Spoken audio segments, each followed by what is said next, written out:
your chunky messiah, Ethan, and I'm just here with a bit of an old continuation of this here rambling guide to Vampire the Masquerade, V20. And again, I desperately want to say on that there PC, but I've just about managed to stop myself from saying it, and this time I'm once again avoiding doing the clans, because I just haven't decided which clan I want to do, and instead, rather, I'm going to be talking about something which is a fairly basic concept. I realise, essentially, I probably should have done a list of what I was going to talk about, because there are a few core concepts that need to be understood that I've just kind of been talking as if everyone understands, without actually going out of my way to make it understood. I can't recall, but I feel like I must have touched upon this in my original video for the introduction to Vampire to the Rambling Guide. I feel like I must have mentioned it there. I've definitely mentioned it in bits and pieces. I know I mentioned it in the Tabletop Tall Tales about the worst player ever, and I think I touched upon it in on the Ravnos video, but there is a fundamental part of Vampire that I feel like I have to talk about, and that I've got some opinions on that I was thinking about tonight, so I've decided that I might as well make this right now, because I've got the opinions right now, ladies and gentlemen. They're all here, and half of them are angry. Okay, so what I'm going to be talking about is humanity, or the beast. Well, this might end up being what the title of the video is, so I don't want to completely fuck this up, but essentially, it's Vampire, it's the beast, humanity, and paths of enlightenment, because these three things are incredibly inherently connected. So I'm going to talk about each of them in turn in terms of, which one's the most universal in descending order. First of all, the beast. Now, as I'm sure any of you know, if you've played Vampire, if you know anything about Vampire, even if you've played Vampire the Masquerade, Bloodlines, as I'm sure you know, vampires are kind of inherently evil creatures. Because they are driven to drink blood, they are predators, and they are morally problematic. But the thing is that this doesn't just come from the fact that they drink blood. Vampires, if you have any familiarity with the system and the setting, you will know that vampires in the world of darkness are generally pretty shitty. As a rule, they are quite bad.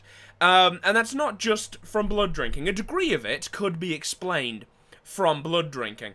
But unlike with, normal people, where essentially if we have to do something bad to survive, we may very well do that, but otherwise we won't generally be morally problematic, or at least, perhaps that's me being naive, but that's my understanding of it. Humans are generally, to one degree or another, good or at least neutral. Whereas that's true for humans, in the world of darkness, in regards to vampires, vampires are normally neutral to bad. In most cases, the best you can hope for is that a vampire isn't a complete monster. They are going to be some kind of shitty example of a human being. Beyond morality, there is a degree of cruelty, there is a degree of capriciousness, there is a degree of just dickishness that seems to be fairly inherent to vampires. I should say, I forgot to mention it earlier, sorry if you can hear some weird noises, and sorry if you occasionally see, I think it's, there you go, my hair moving. It's kind of warm, I'm kind of fat, I've got my fan on. I need it, otherwise I'll sweat myself to death. But yes, so, vampires, there is a degree of dickishness to them. That goes beyond a simple result of what they need to do to survive. And the reason for this is something known as the beast. So, vampirism, beyond being a curse that, you can't see the sun, you collapse most of the time when it's daytime, you have to drink blood, beyond, and your clan weaknesses, beyond all that. In fact, I would argue so one of if not the most debilitating thing about the curse of vampirism is this concept of the beast. And essentially, the beast is this primal, animalistic, evil impulse that is utterly uniform to every single vampire. There are no vampires that are immune to the beast. The beast is this voice that lurks at the back of every vampire's head, telling them to do bad things. Telling them to, if they're drinking someone's blood, the beast is the voice telling them to not just take what they need, but to drink them dry and tear their throat out. The beast is, if there's any kind of disagreement, where they may want to peacefully resolve it, the beast is there telling them to just go mad and kill the person who dares question them. The beast is is the worst possible, most animalistic, brutal, and morally repugnant impulse that could possibly be, and it is constantly whispering at the back of every vampire's mind. It is essentially inescapable, and it is awful, and it is terrifying, and it is not particularly well understood, and more than, I'd argue, even other vampires. It is quite possibly the single greatest threat to any individual vampire that they will ever face. Their almost literal inner demon is the single most dangerous thing that they will ever have to deal with. Whenever they do something bad, whenever they give in to the beast gets that little bit more of control over them and affects their personality that little bit more. And not only that, as the beast takes more control, other people can notice, because the beast is essentially, it's not demonic. Demons are a very specific thing, but if you understand me using it as kind of hyperbolic phrase, it's this kind of demonic influence over a vampire. As it gets more control, the vampire becomes inherently less and less human. Not necessarily in their appearance, although actually in the case of gangrels, it is literally in their appearance, and you could argue, to one degree, the chemise also. However, with the chemise, that tends to be kind of voluntary. The Chemise are a weird case. Surprise, surprise. They're a bloody weird clan. Of course they're a weird case where the beast is concerned. But yeah, so except in rare cases, it's not necessarily a physical change, but other things can tell that the beast has more influence. You can smell it on them, almost. It's actually a point that, the more control the beast has of you, the less human your character will be. The more control the beast has, as the beast gets more control, first, you'll stop breathing completely. Then your skin will get even paler. You won't go through the basic thing, this little thing, which, by the way, is incredibly common if you're playing Vampire the Masquerade, the tabletop game. Never comes up in Vampire the Masquerade Bloodlines, but using essentially a kind of blood buff style ability to make yourself look human, so you don't make yourself look alive, rather, so you don't freak out humans. You will just stop doing that, and it will gradually become more expensive for your blood to force yourself to do that. You will stop blinking regularly.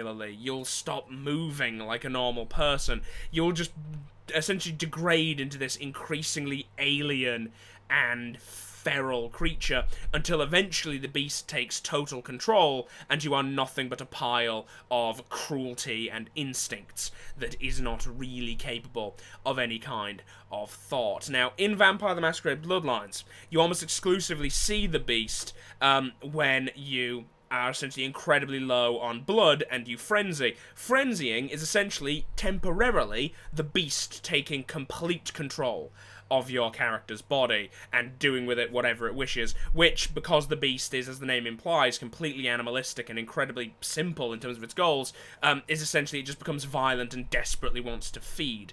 If you manage to give yourself over entirely, you are essentially just frenzying forever. Thankfully, vampires who are taken over by the beast do not live very long because they don't really have much of a sense of self-preservation, but in the brief period that they are alive, they are a massive threat to the Masquerade because they will still be able to use their disciplines, not like thaumaturgy and elaborate flesh crafting, but moving at the speed of sound and punching through walls. They will be able to do that. They're a horrible threat to the Masquerade and a threat to everyone else. The beast will cause people to attack and drink the blood of other vampires, and you can diablerize people under the influence of the beast. It's a really nasty thing, but in Vampire the Masquerade Bloodlines, you only ever really see it if you are low on blood. I think there are a few, essentially if you have too low humanity, which I'll talk about in a moment, there are a few cases where, essentially, someone will say something and that'll set you off. This is something that really took me by surprise in Vampire the Masquerade, the tabletop, is that if you are influenced enough by the beast, it makes the beast is a lot more present than you necessarily understand from the video game. because a lot of strange things call the beast to the surface. Insults is one of the big ones. If you feel trapped, if you feel insulted, sometimes even if you feel scared, essentially anything that calls upon these primal emotions and gets an immediate visceral reaction is the kind of thing that can call the beast out of you. I have on multiple occasions played characters who have frenzied because someone's called them a cunt. Like, this is not an uncommon thing. It's something that the severity of it is often, dependent on the GM, but at rules as written, yeah, if someone calls you a cunt, you have to make a check, or you will, and if you fail, you will frenzy. I think you don't go after blood in those cases. I think you go to kick the shit out of the person who insulted you. But, this is an issue. However, the only things that can keep the beast at bay, there are ways to keep the beast at bay. Vampires have, because otherwise, if there was no way to keep the beast at bay, if there was no way to stop it from taking you over, vampires wouldn't have lasted very long, because they all would have gone mad almost immediately and been wiped out either by each other or by vampire hunters over the years. And there are multiple paths, multiple ways that you can restrain the beast. However, in modern Vampire, in Vampire V20 and in Vampire V5, by far the most commonly, I'm actually talking about something that's directly applicable to V5, so keep up. By far, the most common means of restraining the beast is this thing called humanity, which I'm sure we're all familiar with, or to give it its broader name, the Path of Humanity. And that is essentially an effort to maintain some degree, some connection to your humanity, and it is the official stance, essentially, almost the state religion of the Camarilla, is attempting to follow this sense of humanity. It's massively prevalent in the Camarilla, to the point at which almost everyone follows it. That's very much the same in the Anarchs. The Sabbat, however, almost entirely eschew the Path of Humanity in favour of Paths of Enlightenment, which I'm going to talk about in just a little bit. Essentially, humanity is a set of rules that, as I say, follow fairly traditional human notions, fairly traditional common sense notions of what is reasonable. You shouldn't steal, you shouldn't murder, you shouldn't hurt people unnecessarily, that kind of thing. What you are and are not allowed to do is rated on a scale known as a hierarchy of sins. This is true also for the Paths of Enlightenment. And essentially, in terms of mechanics, it's essentially a morality bar, of a sense, except it has a direct mechanical influence, and you definitely don't want it to get lower. It's not like if it gets low, I suppose technically if it gets low there is some kind of mechanical benefit there, because you can get away with a lot more shit. However, you also have to suffer. It's a trade-off, because then you are a lot closer to the beast, it's a lot easier for you to frenzy, and when it gets too low, you start taking negatives to social interaction, because you become... Essentially, people can feel that you are an unnatural predator, and you are not human. So, people just inherently start to be uncomfortable being around you. Most vampires, and indeed most humans, rate at 7 out of 10 on the scale of humanity. I can't remember the precise hierarchy of sins for that, but essentially, I believe that will... I think that's the level where you will still get in trouble, where you still have to be a bit iffy about vandalism, I believe is what 7 humanity is. The odd thing is, actually... Humanity doesn't really comment on killing other vampires. That is an odd one. It's very strict about killing humans. It's not very strict about killing vampires, which I find very interesting. In fact, actually, let's just really quickly get the hierarchy of sins up in the other window so I can tell you about it. Okay, so I've got the list up here. And the hierarchy of sins goes in this way. And essentially, it goes from 1 to 10. Each level has a sin directly associated with it. And basically, this is the thing you're not allowed if you want to maintain this level of humanity. As I said, all the Paths of Enlightenment have this, however, they are all very different from each other. But here we go. Okay, so... At rating 10, which is essentially a saint, you have to make a check if you have a selfish thought on the Path of Humanity. If you're a humanity vampire and you have rating 10, if you think at all selfishly, you have to make a check. I believe I'm trying to remember what it is that you need to check, because there are stats directly related to it. I think... Is it conscience and self-control? Yes, there are virtues directly related to this, and I believe it's conscience and self-control. Or it might just actually be a straight humanity check. I can never remember, where you have to roll, the number of dice that you have. Ah, well. But yeah. At sin level 10, or full humanity, selfish thoughts, you have to make a check. And if you fail, you will lose that point in humanity. And to make these checks, it's not that what you've done is okay. It's that your character has managed to their own satisfaction, justify it to themselves. At 9, it's minor selfish acts, so you are allowed to be a selfish prick in your head, you're just not allowed to act on it at all. Number 8 is injury to another, accidental or otherwise. Number 7, which is, as you may recall, what I said most vampires are operating at, is theft. Number 6 is accidental violation, drinking a vessel dry out of starvation. That one is odd, because that's... Because one would think injury to another, that would be considered injury to another. One would assume. I feel like I said that when that came up for me once in a game as well. Intentional property damage is 5. Impassioned violation is 4, which is manslaughter or killing a vessel when you're frenzying. You could forgive yourself a bit more for that. Planned violation is 3. Outright murder. Save at exsanguination, so deliberately murdering someone or enjoying it. Casual violation is 2, thoughtless killing or feeding past satiation. When you've already got blood, you don't need any more, stop it. And 1 is utter perversion or heinous acts. And if you basically fall below 1, you become what is known as a white. The problem is that once you start losing humanity, it is very difficult to get it back.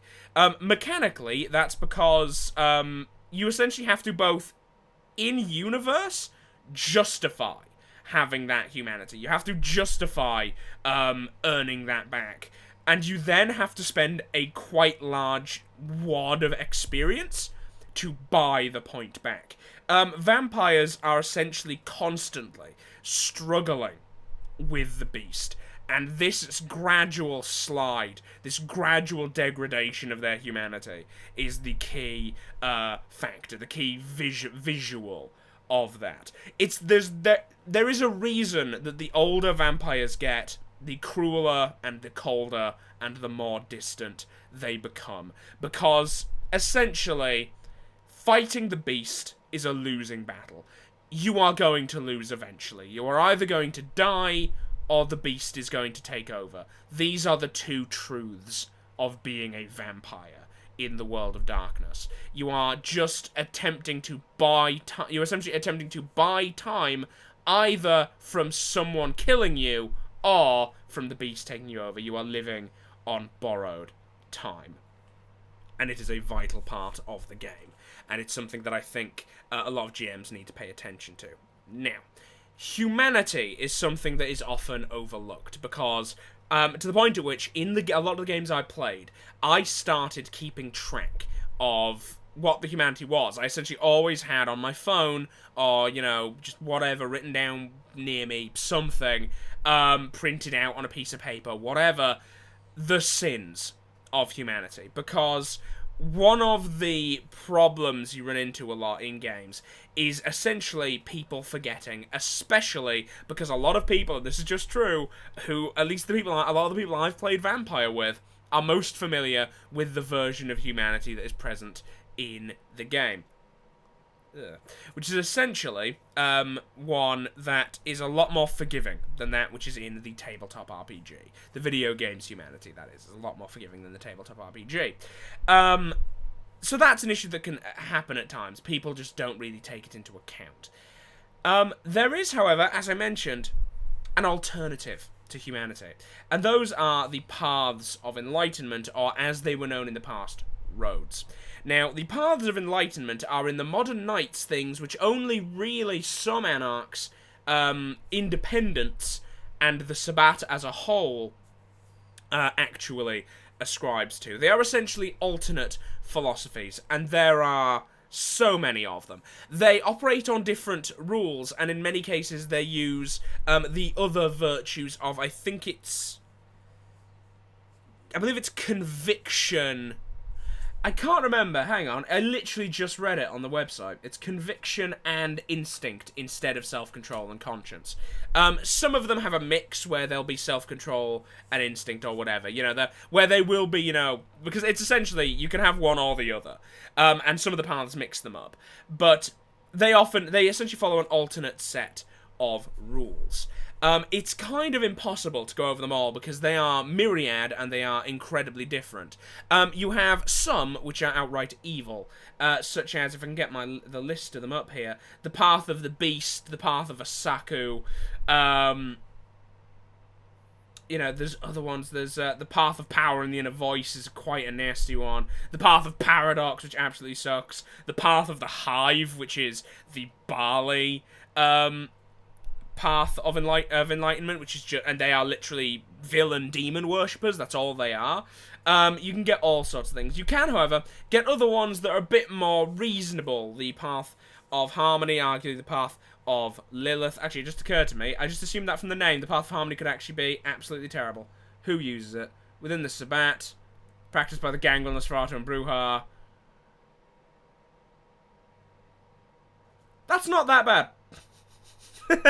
that's like harmony with like nature. That's accepting that the beast is an inherent part of you and just as a part of nature and just seeking to kind of ride it out rather than do that. Rather than mess with it. But yeah, so the Path of Harmony, the Path of the Honourable Accord, the Path of, I think the Path of Lilith isn't too bad.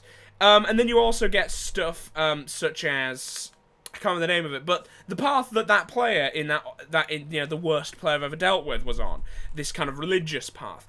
They essentially have completely different rules, just fundamentally alien and different rules that are essentially unrelated to humanity. If I just pick one, I'll pick the Path of Power and the Inner Voice. This is a path I have actually played. It is essentially, it's essentially the path of like ambition. It's like ambition personified. You have decided to completely devote yourself to ambition. It's the kind of thing that I imagine the Ventru would be quite fond of. Bizarrely, the character I played for this was actually one that me and my friend Type played, which was a pair of Malkavians called Dr. Johnson and Mr. Jefferson, or Mr. Jefferson and Dr. Johnson. Did I just say it's Dr. Jefferson and Mr. Johnson, or Mr. Jefferson and Dr. Johnson, depending on which one you ask and depending how they're feeling at the time. It was kind of an inverse of the Jeanette Therese situation, where they were two personalities in one body. These guys were, due to some bullshit experiment by their sire, one personality split over two bodies. One of them was really tall and pale as a sheet, the other one was a short black guy. I played the tall white one, Type played the short black one. I believe I used a shotgun, he used a sword. And they literally kind of tweedledee and tweedledummed everything, all of their dialogue. It was incredibly annoying for the rest of the party, but I started a sentence, he finished it, started a sentence, I finished it. That was how it all worked, but they desperately wanted to be power brokers in this city. Yeah, they were fish milks. Get off my back. I've played a lot of I've played a lot of fish milks in my day. I like gimmicks. But their hierarchy of sins is, number 10, top level, is dereliction of responsibility, denying the responsibility for your actions, dereliction of responsibilities, a failure to lead properly. 9, treating your underlings poorly, reward competence as an incentive, but do so sparingly. 8, failing to respect your superiors, give them the respect that is due, that you might learn something in turn. 7, helping others without gaining an advantage, always gain something from your actions. Number 6, accepting defeat, succeed or die. 5, failing to kill when it suits your interests. Do not hesitate to eliminate those who would stand against you. You can see, it's not humanity, but it's essentially a path of rules, because ultimately it almost at times seems like the beast is just this inherently chaotic part of vampires that rebels against the orderly human psyche that they have. And while humanity, basically beating it with the stick of human morality, can force it down, for a lot of vampires, for the Sabbat in general, and actually for most vampires prior to the formation of the Camarilla, using a path, having this essentially this dedicated philosophy, which might not necessarily be reasonable by human standards, using these philosophies, dedicating yourselves to these paths, was another way, and in some cases, with some of the paths, certainly an easier way to to succeed, to function successfully in vampire society.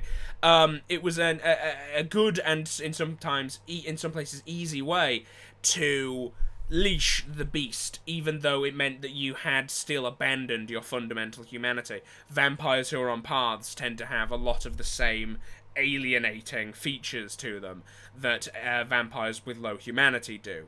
They seem inhuman because these ones aren't even trying to seem human anymore. However, they still have control. They've given up humanity, they have maintained control. Or, in the case of some of them, such as the Path of Harmony or the Path of the Beast, they've more or less made a deal, and they are kind of time-sharing their soul with the Beast.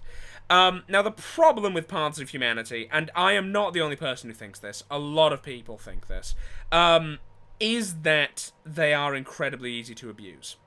They are hilariously easy to abuse, to the point at which, if I were to run a game of Vampire, I would not let anyone play anything other than humanity. Unless they were someone I really trusted to do it right. And even then, I'm riding your ass on it. You know, I am fucking watching you. Because they are weird. I would, if I had people on paths, if I ever ran a fucking Sabbat game, I would have sheets with the hierarchy of sins for each of their paths in front of me, always. Because it is so easy to cheat these paths and use them as an excuse. Because they leave you open to do a lot of whack-ass shit. They leave you open to a lot of ludicrous crap. Because they're not particularly specific. Humanity, everyone has an understanding of. To borrow to use the example from my Toxic Player video, humanity, the hierarchy of sins for humanity does not explicitly state you can't rape people. We all get, because it's basically human morality, that's against the rules. Because of how fucked most of the paths of Enlightenment are, a lot of people will try to argue that they can do obviously whack shit, obviously awful things, because it's not specified in the path. And in that situation, I'd say, you know, the golden rule of tabletop RPGs, GM knows best, would come into effect. It's guidelines rather than actual rules. So what the GM says is the truth. GM does not stand for Game Master, and DM does not stand for Dungeon Master. It's Godman, Devilman. That's what those stand for. They're in charge. But the problem is that in that kind of instance, if you've got a player who's gonna try and pull that particular fast one on you, you've got a player who's not respecting that rule to begin with. And because, frankly, they have to have been kind of planning on arguing with the GM and the GM backing down in order to get away with that one. To begin with. They either had to be a fucking idiot, or they had to go in knowing that. And neither of those are great for the health of the game. And the thing is that, again, everyone knows. The other issue is, you know, they are very specific and very odd. But which is why I would always go, all sins, all paths, don't just have the hierarchy of sins, which is essentially the mechanical part. They also have ethics. To use Path of Power in the Inner Voice, the ethics are: never tolerate failure, be sparse with rewards, always strive for control, never show weakness, use every emotion to dominate your fellows, and respect those above you. Where the hierarchy of sins does not explicitly state what you should be doing, the ethics give you an idea. Which is why the fucking ridiculous player in that game, that joke of a player who was playing a let me actually, you know, I'm gonna find this, hang on. Okay, I found it. Which is why, yeah, so, if you don't remember, go watch the video on toxic players. But, this player, essentially, I go into more detail there, is the key example as to why, Paths of Enlightenment are dangerous, why you need to fucking watch them and enforce them carefully, and why most players can't be fucking trusted with Paths of Enlightenment. They were on something called the Path of Tears, which I think... Yeah, okay, we're actually deviating slightly from V20. This character was playing a vampire that was from the Middle Ages that had essentially been put in torpor about 20 minutes after they'd woken up, which meant they were actually a 20-year-old vampire who'd just been in torpor for like 900 years or some shit. So they were using something called the Path of Tears, which is a subset of the Road of Heaven, which is something from Dark Ages. Basically, humanity, while it did exist during the Dark Ages, was not the primary one. Paths of Enlightenment, or as they were known, roads, back then, were all the rage.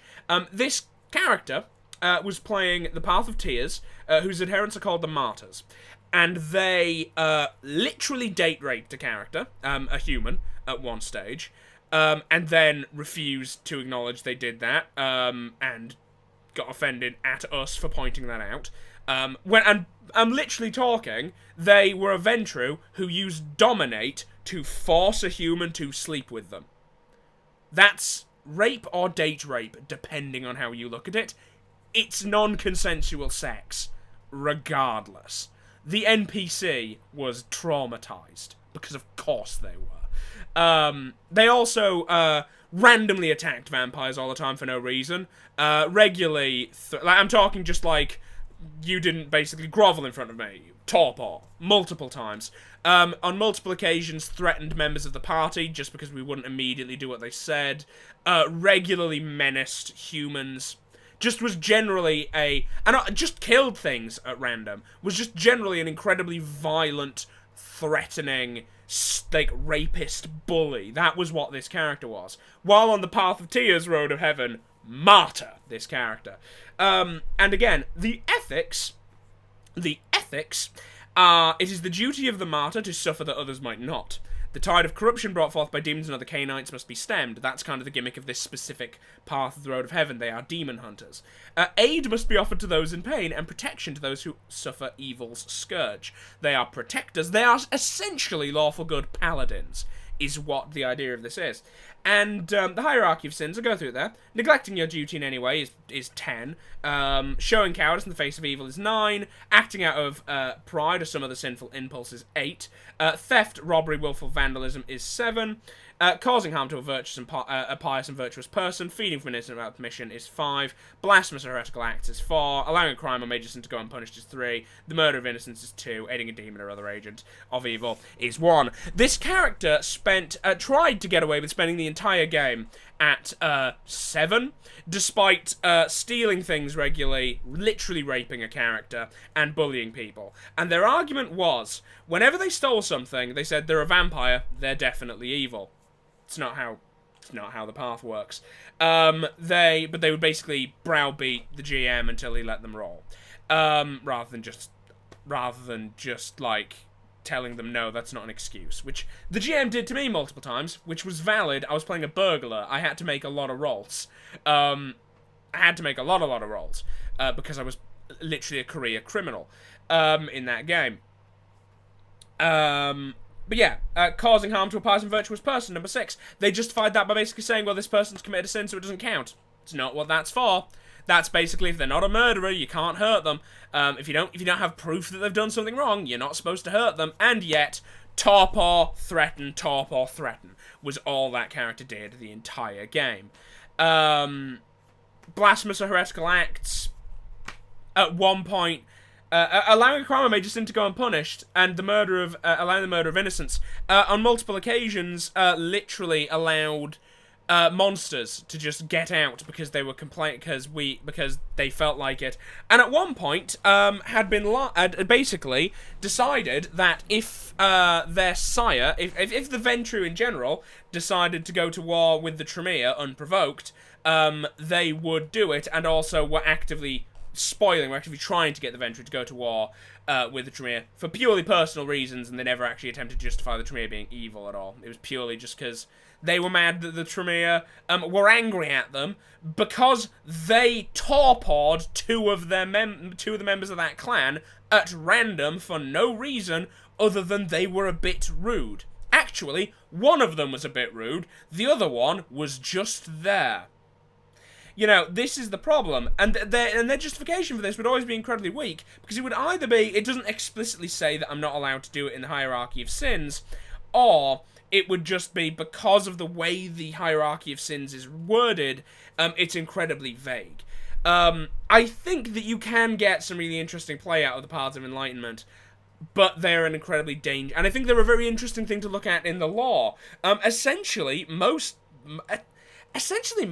vampires who are particularly old are probably on a path and not humanity. Because in a lot of cases, as mentioned before, paths are just easier to follow as an old vampire. But, yeah, they're interesting.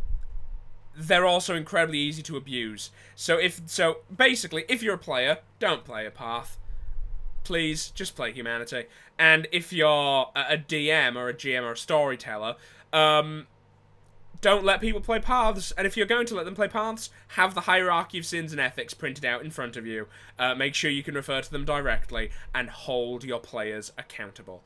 You can have some really interesting stuff by playing with the paths. I had a lot of fun playing a character who was on the path of power and the inner voice, because that basically requires you to be ruthless, and as long as you, and it can be really interesting because it forces you essentially to different modes of thinking. If you engage with it properly, it forces you into new ways of thinking, and really essentially changes up the way you have to interact with situations, because, yes, in some ways paths, when played properly, are very freeing, because you don't need to worry about the restrictions of standard human morality, but you need to worry about this whole new set of laws and systems that you wouldn't have had to think of otherwise. It can be a really interesting, a really fun role-playing experience, but the problem is, most players use it as an excuse to just be murder hobos. That is the, #1 use for Paths of Enlightenment, and it's tragic, because there's so much potential, but most players are fucking shitheads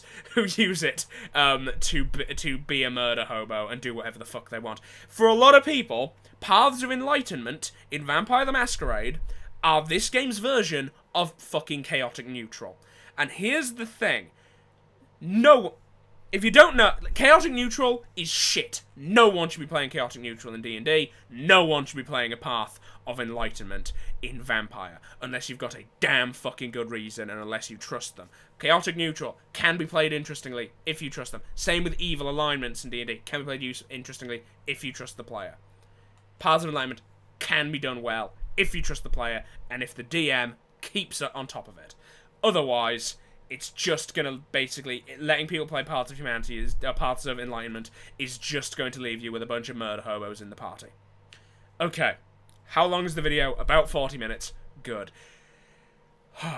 As I said, I have opinions on humanity and Paths of Enlightenment, but hopefully you understand this a bit better now. So if these things were confusing before, if you watch it and I mentioned Paths of Enlightenment, I mentioned humanity, I mentioned the Beast in early videos, hopefully this has cleared it up a bit. In summary, the Beast is all the bad impulses that vampires have, and it's basically turned up to 11. It's the devil on your shoulder, but he's huge and hairy and furious, is basically what the Beast is, and humanity is trying to beat it down and beat it into line with the rolled-up newspaper of human morality, and Paths of Enlightenment are, in theory, big old shackles of weird philosophy to put on the demon, but are, unfortunately, in practice, just an excuse for shitty players to be murder hobos an upsettingly large amount of the time. I don't know what I'm doing next week. It's probably going to be a clan. Quite possibly the Tremere. I like the Tremere. But not as much as I like the Shamisei. I'm saving them. Or I might talk about Shadowrun. Or I might talk about D&D. Or I might talk about anything else. I don't know. But I'm done here for now.